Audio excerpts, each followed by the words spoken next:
The most important thing to understand about alopecia areata is that it's not really a hair problem.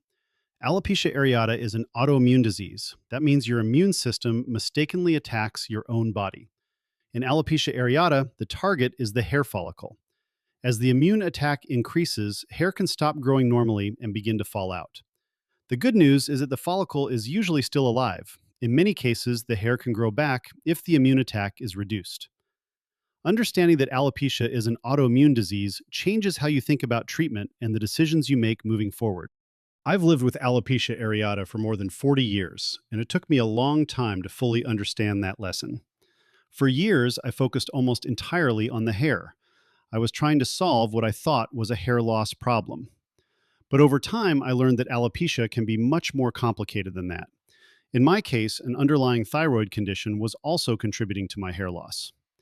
That doesn't mean thyroid disease is causing your alopecia.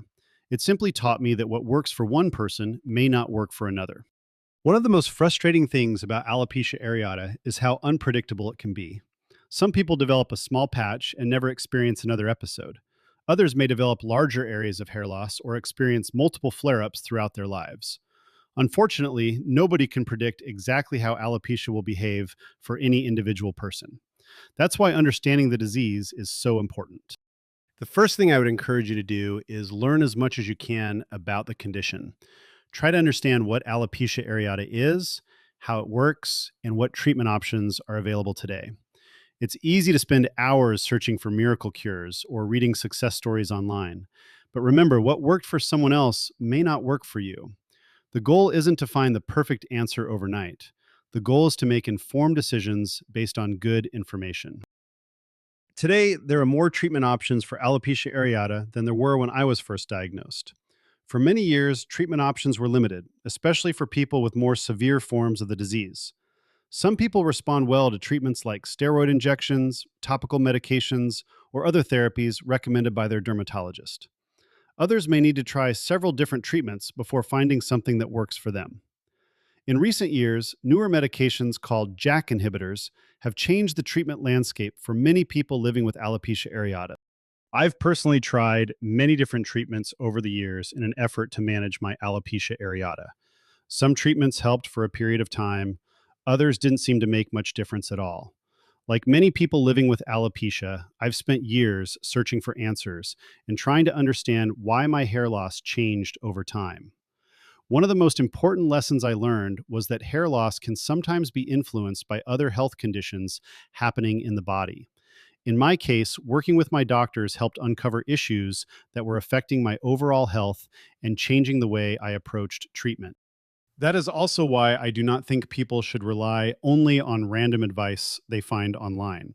Online communities can be helpful, especially when you feel alone or scared, but they can also become overwhelming when everyone is telling you something different.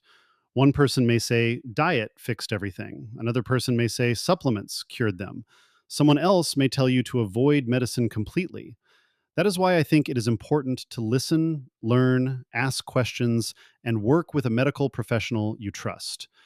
For a long time, I was focused almost entirely on my hair. Every new bald spot felt like a problem I needed to solve as quickly as possible. But over time, I realized that I was spending all of my attention on the symptom and not enough attention on what might be happening underneath. As my hair loss became more severe, my doctors began looking at my overall health and not just my scalp. That process eventually led to important conversations about other factors that could be affecting my body and my immune system. One of those conversations was about my thyroid. For me, that became an important piece of the puzzle.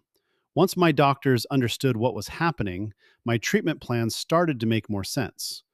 But I want to be very clear. That does not mean thyroid disease is the reason for everyone's alopecia.